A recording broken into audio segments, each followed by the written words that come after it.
Okay. Uh, the Vegetarian Myth, Chapter 2, Moral Vegetarians. Start with an apple. Oh, let me turn this way. Start with an apple. A food so nonviolent it wants to be eaten, say the fruitarians, people who try to live by fruit alone or die in the attempt. Some plants surround their seeds with pulpy sweetness wrapped in bright colors to tempt animals to eat them, and in the eating to carry their seeds to new, potentially fertile ground.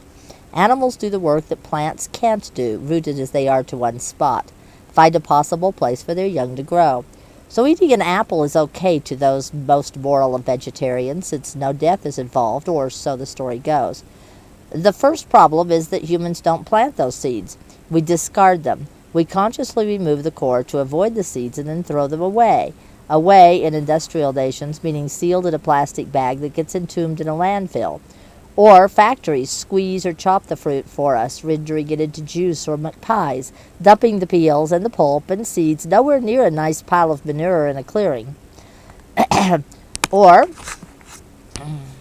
if we're, let's see, I can't get this to sit right. There we go.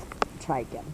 Or, if we're extra eco-righteous, we throw the seeds on the compost heap where time, heat, and bacteria kill them. One goal of any good compost scheme, after all, is to kill any lingering seeds.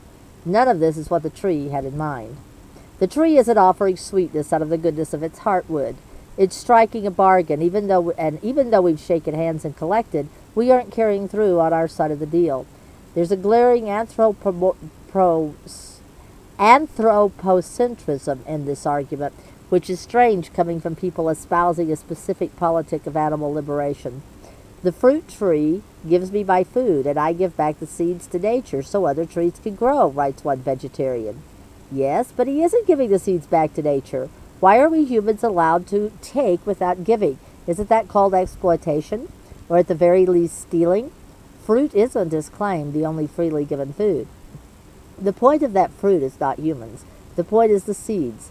The reason that the tree expends such tremendous resources accumulating fibers and sugars is to secure the best possible future for its offspring. And we take that offspring in its swaddling of sweetness and kill it. This is not what vegetarians want to hear. At least not the ones I'm calling moral vegetarians. There are other branches of the vegetarian tree, political vegetarians who believe a plant-based diet is more just and sustainable, and nutritional vegetarians who believe that animal products are the root of all dietary evil. And I'll be addressing those arguments in later chapters. But the moral argument is the clarion call that rallies most vegetarians to the cause. It's what kept me unable to examine or even question my vegan diet, despite all evidence that my health was failing. I wanted to believe that my life, my physical existence, was possible without killing, without death. It's not. No life is. But since fairy tales are filled with apples, let's continue to follow their crumbs through the fruit-filled forest. These lead right to the second problem. There are no apples in nature. Apples are domesticated. Apples started as Malaciveraceae, I can't say these big Latin words, in the mountains of Kazakhstan, and once upon a time they were bitter. Imagine sinking your teeth into a tart potato or a slightly mushy Brazil nut covered in leather, writes Michael Pollan of Tasting True Wild Apples. On the first bite, some of these apples would start out with high promise on the tongue. Now here's an apple, only to suddenly veer into a bitterness so profound it makes my stomach rise even at the recollection. This is true of most domestic fruits. Their progenitors are almost entirely inedible by humans. The fruit tree gives me my food, and I give back the seeds to nature so other trees can grow. Really? Dare you? Because most trees that produce edible fruit, and definitely apples, don't come from seeds. If you actually were to plant the seeds, most of the wildlings that sprouted would be unpalatable to humans. Fruit trees are grafted, not sprouted. The natural food of humans doesn't exist in nature. If we are now lost and starving in the inedible forest, maybe it's because our moral map was wrong. To say there is a freely given food implies there is a giver, the tree, the cane, the stalk of wheat. To believe in food that requires no killing or theft from animal or plant is to recognize that plants and animals love their lives and their body parts, whether fibrous or muscular, but not their offspring? The argument falls right there. If we believe in their sentience, why not in the sentience of their babies? If it's wrong to steal from a plant, why isn't it more wrong to kill a seed? We can't have it both ways. Either there is a giver, a being deserving of our reciprocity, or there isn't. If killing is the problem, the life of one grass-fed cow will feed me for an entire year. But a single vegan meal of plant babies, rice grains, almonds, soybeans, ground up or boiled alive, will involve hundreds of deaths. Why don't they matter? I won't eat anything that has a mother or a face, was one of my standard declarations. But every living thing has a mother. Some of them have fathers too. Why didn't I know that? What I meant was, I won't eat anything that was nurtured by its mother, which meant essentially birds and mammals, though I didn't eat seafood either. Some beings give their lives to produce their offspring. That means they can't be around to nurture them. But does that mean they love their offspring any less? Motherhood, and sometimes fatherhood, as the ultimate sacrifice. Wouldn't that action imply they love their offspring the most? And suppose your mother didn't love you. Does that mean your life is intrinsically worth less? And then there's the face part. Why does the possession of a face define who counts or who doesn't? What it actually defines is who is most like humans, who more different. Do they look like us? There's that anthropocentrism again, an ethical system based on how similar a living being is to humans. Why is that what matters?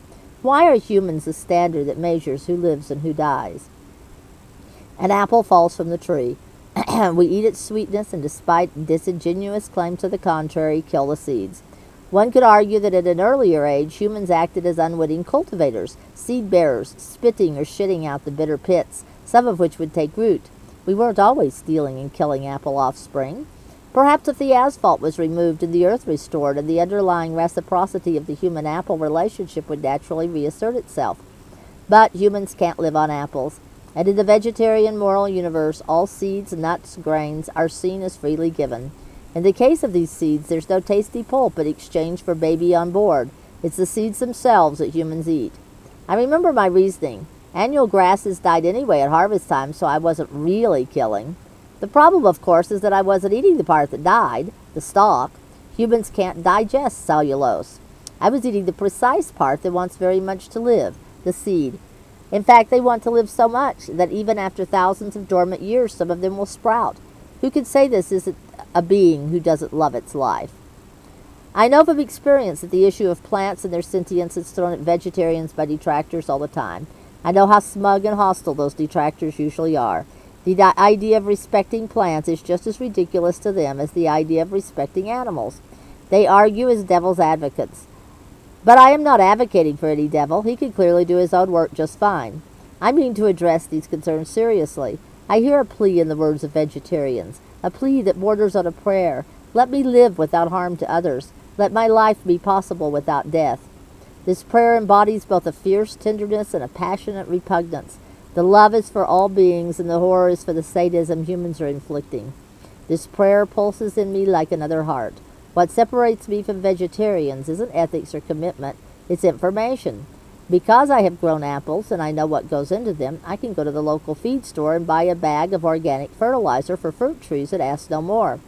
But it's not in my nature to skip the fine print. I want to know. I read the labels. My passion to live a good life, an honorable and ethical life, had propelled me to start growing as much of my own food as possible. I knew that the 3 most important ecological actions we can take as individuals are: refrain from having children, don't drive a car, grow your own food. I wasn't in contact with the leading cause of pregnancy. I was too poor to own a car. That left growing my own food. I didn't attempt my first garden under duress. The idea of gardening entered my mind like a sliver of sunrise. If you have had depression, then you know how anything that makes you feel something is a miracle. When the world was a flat, chronic gray, the garden brought life, and it overflowed with green. I wrapped small seeds in moist cloth, and 2 days later a tiny finger, as tentative as hope, reached from each one. They wanted to live, and so did I. I spent long New England nights under a heavy weight of covers, rallying against the physical pain that never ended, only ebbed, and the depression that, like the cold, was everywhere and always hungry. All that protruded into the hostile air was my head and one hand holding a seed catalog like a white flag signaling for mercy. And the garden did bring mercy. Things grew, climbed, bloomed, fruited, an inexorable and silent song of green, an endless circle of yearning that was so much bigger than me, my pain. I found solace in the garden and tiny moments of joy that appeared suddenly, wondrously, like the violets and bachelor's buttons that volunteered every spring without any help from me. I discovered Organic Gardening magazine, and even better that the library would let me check out the back issues. I read them all. I filled a notebook with my small earnest print. I was so innocent. Had I really not known that tomatoes couldn't go out until after first frost? Memorial Day, I wrote, and then underlined. Did I really not know that beans couldn't be transplanted, that sap dragons were annuals? With my spine, there could be no digging, no lifting, not much physical labor at all. But that was okay. I immediately searched out the garden techniques that were the most radical, the most sustainable. Ruth Stout was a revelation. So was permaculture. I would use wide beds, permanent mulch. I would build topsoil from the top down like nature. There would be no tilling, no bare soil, no double digging. The realization that the rationale behind these techniques was really an indictment of annual grains, of agriculture itself, I left for another day. There were other things I didn't know, even more basic than planting zones and growing seasons. There was knowledge that I sought, but then refused. I wasn't the only one eating. The plants were hungry too, and then there was the soil. Feed the soil, the garden books urged. Was the soil actually eating? What was soil? Was it, too, alive? 1 tablespoon of soil contains more than 1 million living organisms, and yes, every one of them is eating. Soil isn't just dirt. A square meter of topsoil could contain 1,000 different species of animals. These might include 120 million nematodes, 100,000 mites, 45,000 springtails, 20,000 whatever, some kind of worms, and 10,000 mollusks. All those tiny creatures live in and around humus, which is a combination of humic acid and polysaccharides. No one knows how No one knows how humic acid forms, but once formed, it acts like a living substance, writes Stephen Herod Buhner. More life. How far down did I have to dig to stop finding living creatures? Because if it was alive, I couldn't kill it. I read that very small animals are able to live a basically aquatic life in soil, in the water found attached to soil crumbs. There was a whole world under my feet, a world that included its own ocean, a world where the real work of life, producing and degrading, was being done. Animals like me were just consumers, hitching along for the ride. I couldn't photosynthesize, turn sun into mass, nor could I turn that mass back into carbon and minerals. They could, and they did, and because of them, life was possible. I was made humble. But I had bet my whole moral system and built my whole identity on the idea that my life did not require death. The more I learned, the more questions I had to ignore if I wanted to save this ethical directive that claimed to be about facing the truth. Did the lives of nematodes and fungi matter? Why not? Because they were too small for me to see? Because they were on the other side of an intellectual Maginot line of us, them? But I was supposed to be one of the brave ones who refused to draw that line, who didn't put humans above animals in a hierarchy, who reverenced the natural world and all capital H, her creatures. But this only included the creatures that were like me in certain very specific ways. I saw that in tiny flashes, each new piece of information flickering like a firefly. Those instants of light signaled a dark forest that I refused to enter. I kept turning instead to what I knew, a rosary of statistics that was my penance and protection. The pounds of grain, the gallons of water, the hungry bellies. I was on the side of righteousness, and like any fundamentalist, I could only stay there by avoiding information. So, humic acid, or humic acid, I'm not sure how you're saying it, creature of mystery, very much alive, breaks down plant compounds and stores them inside itself. When it gets the right signals from its ecosystem, it recombines and releases the needed nutrients. Through tightly coupled feedback process, through tightly coupled feedback processes, information on the chemistry reserves stored in humic acid feeds back into the above-ground plant communities, indicating what plants should grow and what combination and what ecosystem and what kind of chemistries they should produce to keep the soil healthy. The soil wasn't a thing, it was a million things, and they were alive. Their life processes, eating, excreting, tunneling, communicating, exchanging, were what made the rest of the planet livable. They broke down dead matter from plants, animals, fungi, bacteria, and made the constituent elements available for more life. Stephen Stoll writes that topsoil is a filter and a container, a mass of integrated micro and macro matter, and a living substance that cannot be understood by reduction. Its final form contains so many members and symbiotic relationships that it constitutes, in the words of the soil scientist Niall Brady, the genesis of a natural body distinct from the parent materials from which the body was formed. Feed the soil, not the plant, was the first commandment of organic growing. I had to feed the soil because it was alive. Nitrogen, phosphorus, potassium, NPK is the triple goddess of gardeners, the troika of elements that rule plant growth. What did soil and plants eat, and where would I get those substances? I hadn't learned the phrase closed-loop system, but that was what I was after. Nitrogen was the big one. There are plants that fix nitrogen. Wasn't that enough for my garden? Couldn't it be, I begged? But I was begging a million living creatures who had organized themselves into mutual dependence millions of years ago. They had no use for my ethical anguish. No nitrogen-fixing plant could make up for all the nutrients I was taking out. The soil wanted manure. Worse, it wanted the inconceivable, blood and bones. There were other sources of nitrogen I could have applied. Right now, fossil fuel provides the nitrogen to grow crops the world over. Synthetic fertilizer is what created the green revolutions with its 250% increase in crops. Besides the fact that nothing made from fossil fuels is sustainable, we can't grow fossil fuel and it doesn't reproduce itself, synthetic fertilizers eventually destroy the soil. So synthetic nitrogen was out, and that left me facing animal products. Of course, the irony is that either source of nitrogen, synthetic or organic, comes from animals. Oil and gas are what's left of the dinosaurs. So my choices, our choices actually, were nitrogen from dead reptiles or from living remnants. My garden wanted to eat animals, even if I didn't. So I came to another fork in my pilgrimage road. I could buy a box of condensed NPK, nicely balanced and all organic, or I could make friends with a dairy farmer. The box was tempting because I could lie. No, not quite lie. I could not know what I already knew. I could refuse the information because I already knew what was in that box. The list of ingredients glimmered and promised like the fruit of knowledge always does. I was Eve, and here was my apple, and what would be the cost of eating? The literal cost I had finally come up against, the bottom line of the mineral cycle, the emotional cost of my spiritual longings, my political passions, my identity, and why is it always about eating? I took a bite. I read the label. Blood meal, bone meal, dead animals, dried and ground. I put the box down and found some manure. Friends of a friend, a barn now empty of goats but filled with manure. It turned out I knew the woman who had owned the goats, and she was a decent person.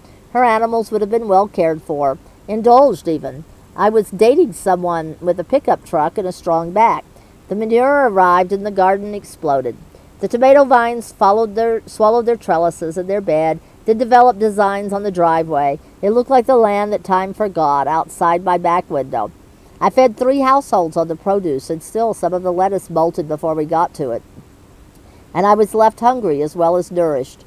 This was not an anticipatory hunger, the smell of dinner at the front door, a lover's look of longing across a crowded room. This was a hunger that gnawed no promise of relief. I was closing the loop in my garden now, but my ethical system had broken open. Years later, I would have a discussion with an earnest young vegan. Quote, "They take dead chicken parts and spread them on the fields," unquote. His voice was shaking. He assumed I'd sympathize, that anyone with my politics would automatically be appalled. His eco-pure, non-violent, plant-based diet was being violated by the forces of evil of death. Plants have to eat too, I tried to explain. They need nitrogen, they need minerals. You have to replace what you're taking out. Your choices are fossil fuels or animal products. But, now his body was trembling as well as his voice. I knew what he wanted to say. It's not true, it can't be true. There's a way out of death and I found it. No, was the only word he could come up with. Then he walked away. How many times did I walk away? Over and over and over. But I couldn't walk away from my garden, from my attempts to not be a parasite on the planet. So while I closed the nutrient cycle, I had nowhere to go with the information I was using for that task. I could play intellectual hide-and-seek over the goat manure. It was already there, piled in the barn. Why not use it? I wasn't the one oppressing animals for milk and meat. But the P&K and NPK weren't so easily avoided. Globally, phosphorus is available in extremely limited quantities. Next to clean water, writes Bill Mollison, phosphorus will be one of the inexorable limits to human occupancy on the planet. It exists in sedimentary rock. I didn't put rocks in the same category as animals. I didn't mind using them. The problem was getting them. They had to be quarried, mined, then ground up and transported. Without vast amounts of fossil fuels, would that even be possible? And what about when we'd used it all up? I was back to the same shelf at the feed store. I could buy rock phosphorus, decide that because it was organic I was doing the good green thing, and simply not think about it anymore. But wasn't there a sustainable source I could get on my own? I asked the question, but hated the answer. Bone meal from land animals is a traditional source, and most farms, up to 1940, kept a flock of pigeons as their source. Or I could theoretically get it from seabirds and salmon, who do try to recycle it back to us, but we tend to reduce their numbers by denying them breeding grounds. I was 90 miles from the ocean. I was barely a mile from the Connecticut River, one of the southernmost habitats for Atlantic salmon, but there haven't been anadromous fish in the Connecticut since the river was dammed almost 200 years ago to power the mills. Then there was K, potassium, available in ash, bones, urine, manure, and some cover crops. I could pretend I'd find a supply of ash, wood stoves being as ubiquitous as maple trees in western Massachusetts, and grow some cover crops. But I think by the time I got to K, I was too intellectually exhausted to bother. My food had to eat before I ate it. There were finer points, all of them sharp and hungry, that I learned about growing fruit. I didn't have fruit trees yet, but they were part of this mythic farm that awaited in my mist-shrouded future.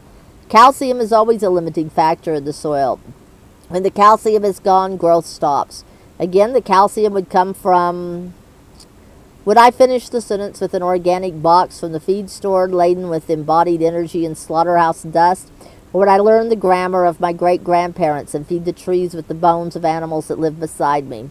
Would there be any solace in this information? I found one small comfort in The Apple Grower by Michael Phillips.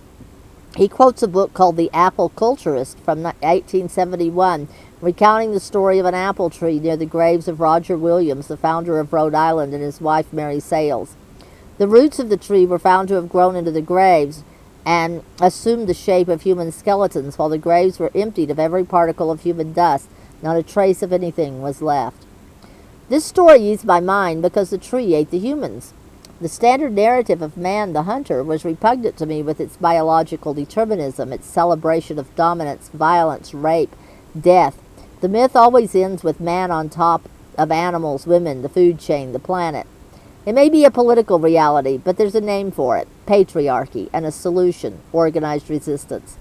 I rejected the assertion that hierarchy was inevitable, that the cosmos had chosen humans as the pinnacle, that men had to be men.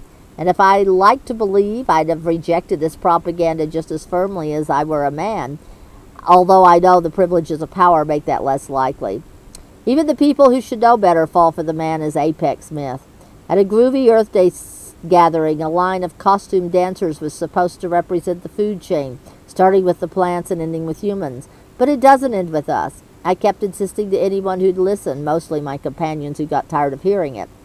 What about the scavengers, the coyotes, the carrion birds? What about the insects, the maggots, the bacteria? We're not at the end because it's not a line, it's a circle, and if it ends anywhere, it's with the degraders feeding the producers. We're just a juicy snack. But I couldn't listen to that apple tree speaking in slow sign with its skeleton roots saying, "You are the exact shape of my hunger. Our animal bones, our human blood, we belong here too if we're willing to accept our place. We are eaten as well as eaters, raw materials for the endless feast." That would have been the solace, a place at the table. We aren't above, but just one among the many beings embraced by carbon that one day will let go. But I had to accept death before I could take my place. I wish I could go back 10 years and tell my younger self, the day will come when you have a flock of pigeons and you'll spread their manure and bury their dead among the berries and apples. And you'll cry when you do it, but not because it's sad, but because it's holy and it's been done well. You've closed the circle and it will open your heart. You'll have chickens, too, and ducks and geese and guineas. They'll eat the bugs. You'll eat the fruit, the eggs, the meat. They'll accept you, come to you for help and for cuddle sessions, and you'll love them. And you'll eat, all of you, birds, berries, humans, soil, and be eaten. Since sky burials are illegal, it'll be in your will. Scatter my ashes when it's my turn. Feed the berries and the apples. Would it have helped to hear that, or would the horror at what I would become, eater of meat, murderer, leave no room for blaze marks on the long, heavy path to grace? I want to tell myself, you will eat strawberries so full each one is an epiphany, each bite a communion, well beyond forgiveness and redemption. Each taste will bring you home. That is the only fruit worth eating, tart as well as sweet, plump with life that grows from death, that blooms and ripens in its season. Which brings us back to apples. The fruit tree gives me my food, and I give back the seeds to nature so other trees can grow.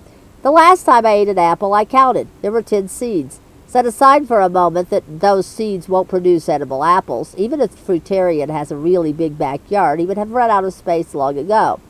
He didn't mean it literally. He couldn't. But I keep coming back to this sentence because there is something in it that matters to the author, and it's the thing that matters to me. Relationship, and one of mutuality and respect. The author clearly yearns for food, for a life, based on reciprocity, not exploitation, and he believes that plants count as partners, as participants. Have included them in the us of sentience and agency, he can't just take. He needs to know that he is giving back, a part of a circle of exchange, instead of the one-way extraction that he identifies as death. This sentence embodies one of the impulses that is salutatory in the vegetarian myth, the attempt to take humans down from our destructive perch as lords above and return us to our honest place in a circle. But it also reflects the ignorance. He doesn't know that apples eat, that what they eat is animals, including us. They need our excrement, the nitrogen, the minerals, the microbes, and our flesh and bones. There is a reciprocal relationship between animals and plants, predator and prey, until the prey becomes predator. It is only our attempt to remove ourselves from the cycle that destroys it. Okay, I'm going to quit here for the day because I'm tired of reading. So, let's see, this is page 25, and we'll start there next time.